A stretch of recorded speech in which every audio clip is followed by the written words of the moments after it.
daria para ter a fé que é preciso para sair desse barco, de encontro com as ondas, sair da zona de conforto para o caminho de renovo onde Deus está. Ele estende a sua mão, as ondas gritam alto meu nome e riem de mim, lembrando-me das lutas passadas em que eu falhei.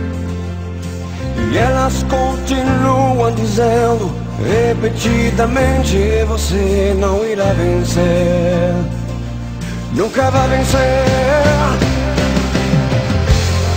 Mas a luz do mundo me diz ao contrário.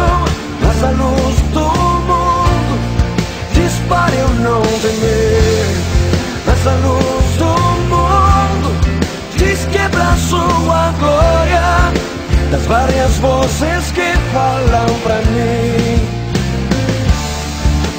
Escolhi obedecer e crer na voz de Deus.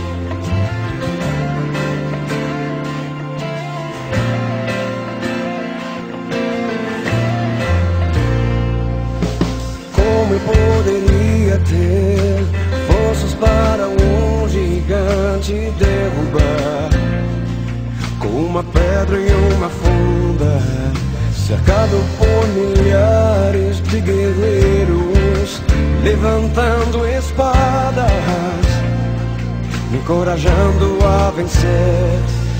Mas o gigante grita meu nome rindo de mim, lembrando-me das lutas passadas em que eu falhei.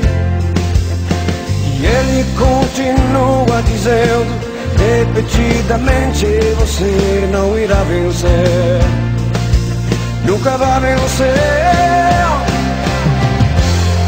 Mas a luz do mundo me diz ao contrário. Mas a luz do mundo diz para eu não temer. Mas a luz do mundo diz quebra sua glória das várias vozes que falam pra mim.